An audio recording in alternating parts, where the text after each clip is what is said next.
right, heroes and Pasadenas everywhere. It is I, your friendly neighborhood Rabbi John Carrier, coming to you live through the auspices of Pasadena Jewish Temple and Center. This is RabbiChat with me, your friendly neighborhood Rabbi John Carrier, and this week we are talking about Parashat Korach, the weekly Torah portion, the Torah portion of the week, the Parashat HaShavua, and it's all about arguments, or rather our discussion today is about arguments, or our argument today is about discussions. Who knows? You'll have to stay tuned and find out as we get into what makes a worthwhile argument and how that compares to a less worthwhile argument. What is worth fighting about, and when should you just shek it b'vakasha? So we'll get right into all that right after this brief musical interlude.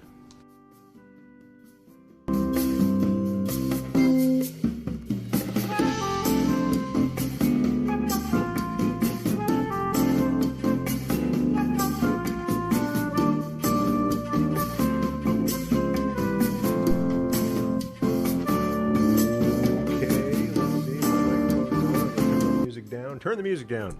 Did you know, I found this out a couple of years ago while I was taking a class called Leadership Burbank, that in at least the town where I call my home, the plurality, if not the majority, of 911 calls are noise complaints. I found that out. Sometimes the other day somebody said, "Oh, should I call 911 about this? Should I call 911 about that?"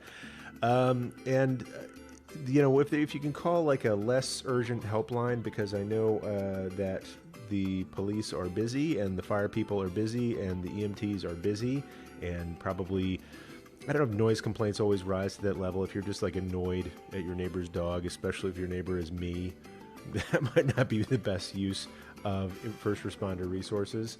So, but I said, look, I've heard worse things that people call and complain about. So really delighted to see everybody here. I see Wanawa 64 and D. Willexen in the house.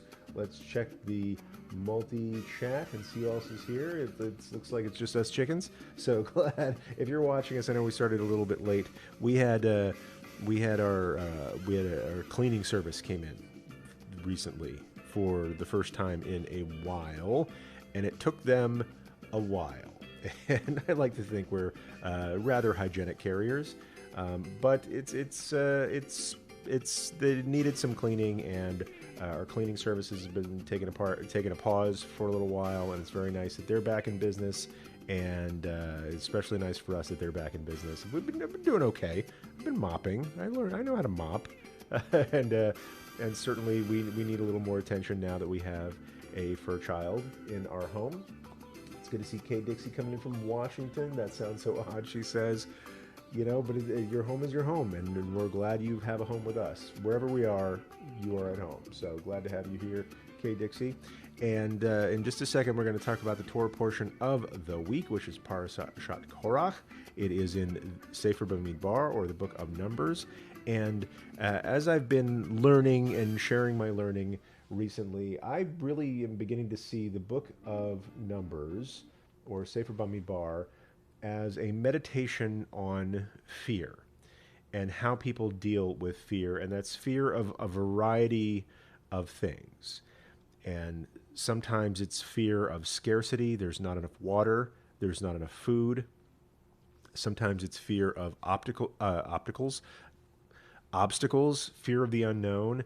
Last week, Shlach Lecha is just, the whole plot hinges on fear, where the scouts come into the land and they look around, they say, everything's nice, but the people here are terrifying. And I know God promised us this land, but I don't know. I think we should just stay over where we were before. They were afraid. And only those who said, yes, we're afraid too, but we trust in God's promise, those were the only two of the entire generation of adults who left Egypt who would ever see the promised land, because they stepped up and they overcame their fear. And this was a fear of, let's say, a dream come true. Sometimes you dream something for a long time, and when it's about to happen to you, you balk. I read a really transformative book that I highly recommend everybody. I think it's called The Great Leap by a guy named Gay Hendricks. And he talks about how we seem to have this sort of internal thermostat for suffering. And he asked the question, why is it that when things are going great that we tend to sabotage ourselves? Like when we're about to get a promotion, that's the day that we sleep in and miss the meeting where we're going to give our big presentation. Like when we're jogging all week and working out and eating right, and then just when we've lost a few pounds, we get to Friday night and throw it all out the window. Like we have this thermostat. We can only be so happy. And so if we see something in front of us that we're ready to seize, but it's going to make us more happy than we think we deserve, then we do something to sabotage it. And that seems to be what happened in Parashat Shlach Lecha, although I don't know if Gay Hendricks thought about it that way. This week, there's a different kind of fear playing out, and in my mind, it's fear of status or fear of loss of status. And there's a fellow named Korach. He's kind of a cousin with Moses and Aaron. He's part of this family that has taken a leadership role in the community, but somehow he's out of the loop. He's not in the room, or in this case, the tent where it happens. And he has a problem with that. And so fearing his permanent loss of status, because a lot of stuff is going by, family lines these days, he rebels, right? That's how he reacts to his fear. And he argues with Moses. And that brings us to the subject of today's discussion. What is a good argument versus a bad argument? What's an argument worth having versus an argument that's not worth having? And what I learned from this, just going to take a peek at the multi-chat, see how it's going. Good to see everybody here. What I learned from this, and this comes up every time I read this, is I'm always going back to Pirkei Avot. And Pirkei Avot, if you want to get into the minds of our sages who really were there at the beginning of what we call rabbinic Judaism, this transition from, let's say, connection to God, or rather mediating our covenant through temple sacrifices, and then we had to kind of transmogrify there. I don't know if I'm using that word correctly. When we didn't have a temple anymore, we were about to go into a couple of thousand years, or some say more, of exile. How did we stay Jews? How did we stay connected to our covenant? These handful of people said, we've been in exile before. We've done more with less. We've come through some hard times before. We are going to shake things up a little bit so that we can stay connected to God. And these were the people who were at the beginning of this rabbinic Judaism. These were the guys, mostly guys. There were some wise women in there as well. They get short shrift in the literature, who rebooted Judaism.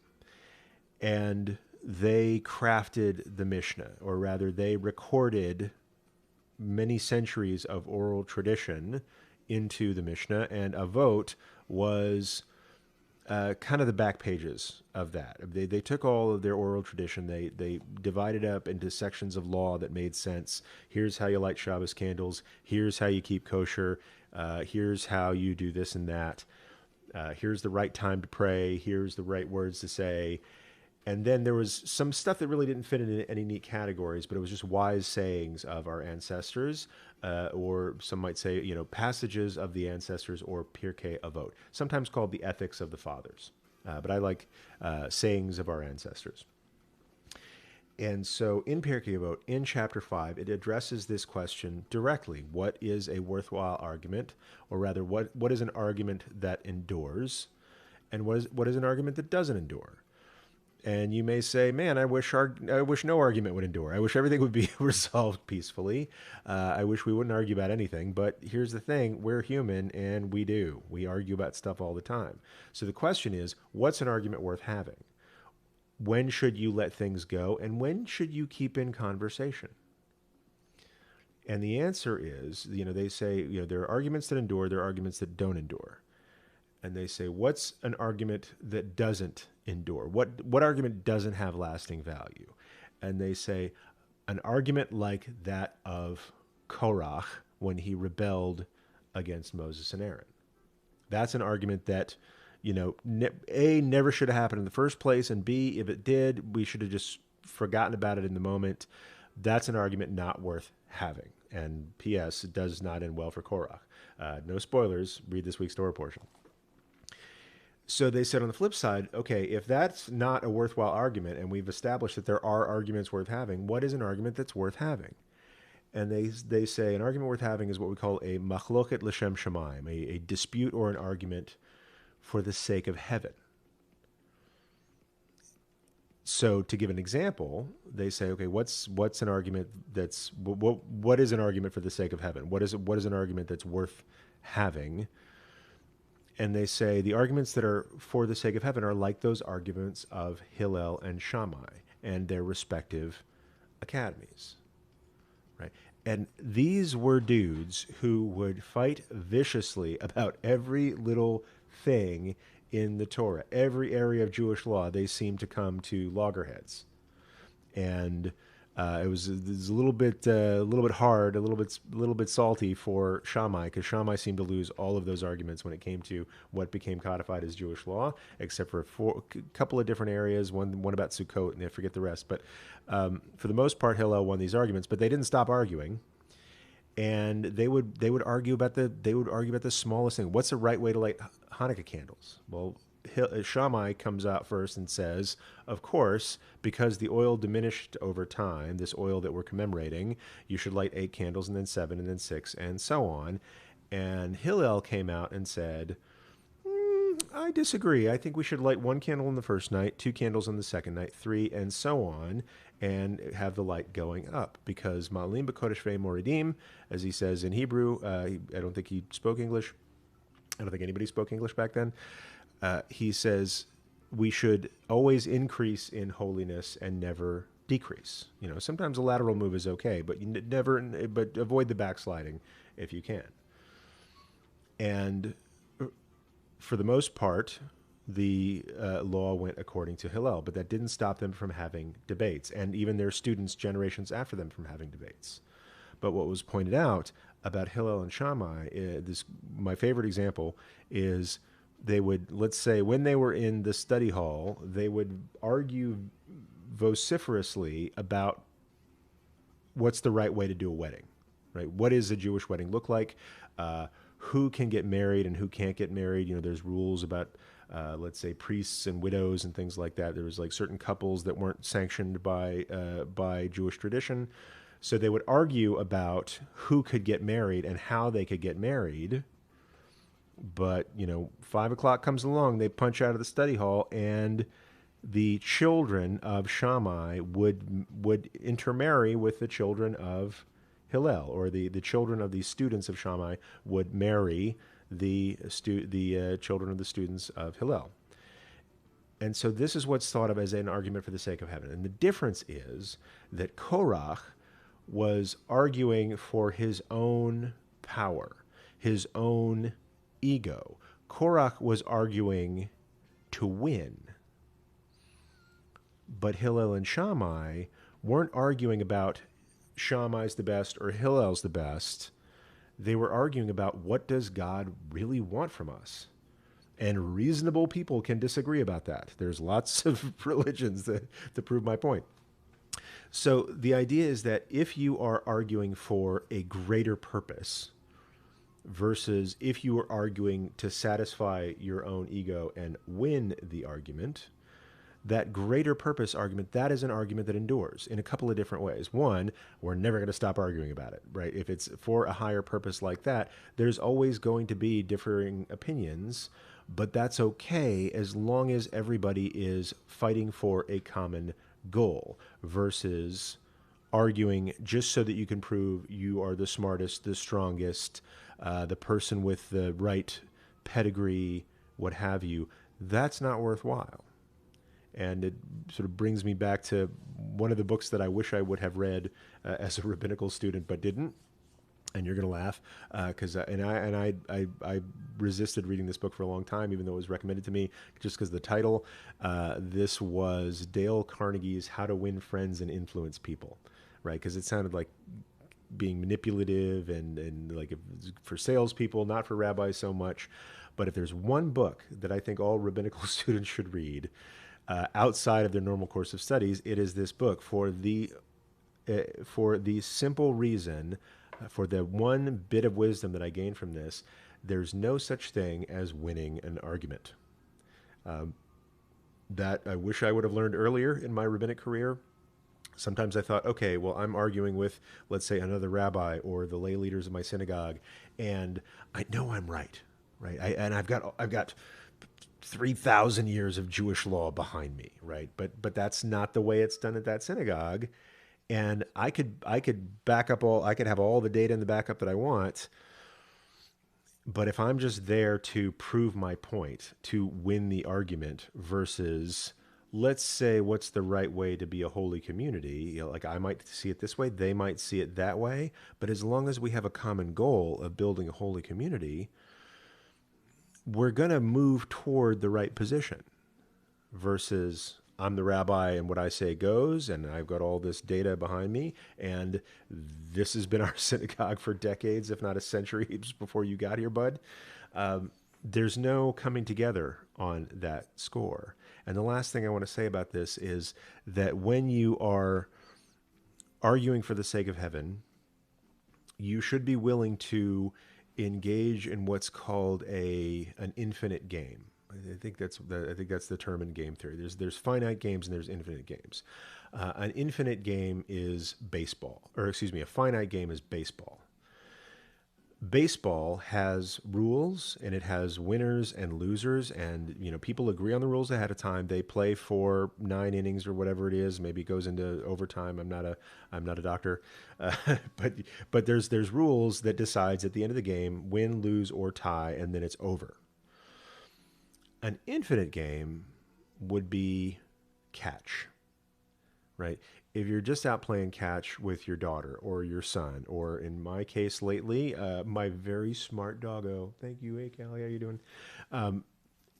That you're not out there playing to win. There's no such as the writer Seth Godin says, there's no such thing as winning at catch, and don't try. Right, because then you're just winging the ball at somebody hoping they don't catch it, and then you're like, "Oh, I won catch because I'm better at throwing than you are at catching." Yes, it sounds mean, doesn't it? You're there to play. You're there because of the relationship that moment builds. And at the end of the day, no matter how badly they disagreed, I think that Hillel and Shammai were engaging in their holy work to be in relationship not just with God, but with each other. And that their most fun pastime was to argue with each other about Hanukkah candles and weddings and what have you. And that's how they stayed in relationship. That's how they stayed in community. And that's how they stayed connected with God. So next time you're having an argument, I would love to... next time you're having an argument, I would love to encourage you to notice, am I arguing to win, or am I arguing to advance some greater cause? Especially if it's a cause that both you and your counterparty agree is a great cause. That's an argument worth having. I always say it's okay to fight as long as you fight like family, right? At the end of the day, you're still family, and that's what Parashat Korach gives to me, and I want to share with you all. So I want to make a little room for some Q&A here if anybody has any questions. Vit says team was brought back to life about 6 to 8 months ago. Very good. Very glad to see people here today, and always enjoying studying Torah with all of you. Let's see. No questions from the crowd today, so I know we got started a little bit late, and I have to go meet with a friend right now. It's been crazy time here in Southern California, as it has been in the rest of the country. I will always be here for you, God willing, unless the schedule changes, at 3 o'clock-ish in Pacific p.m. Pacific time, here on Twitch and Facebook and YouTube Live. Just look for the Pasadena Jewish Temple and Center channels, pages, what have you, and we will be together. Also want to make sure you know that I and my partners at PJTC have live streaming Shabbat services every Friday night at 7:30 p.m. Pacific time and every Saturday morning at 9:30 a.m. Pacific time. And pay attention to those, because in a couple of weeks they're going to get really interesting. I mean, they're interesting anyway, but we're going to some experimentation is coming, and I'd love to have you be a part of it. So until next time, heroes, always delighted to learn with you. And to my Pasadenans and heroes everywhere, peace.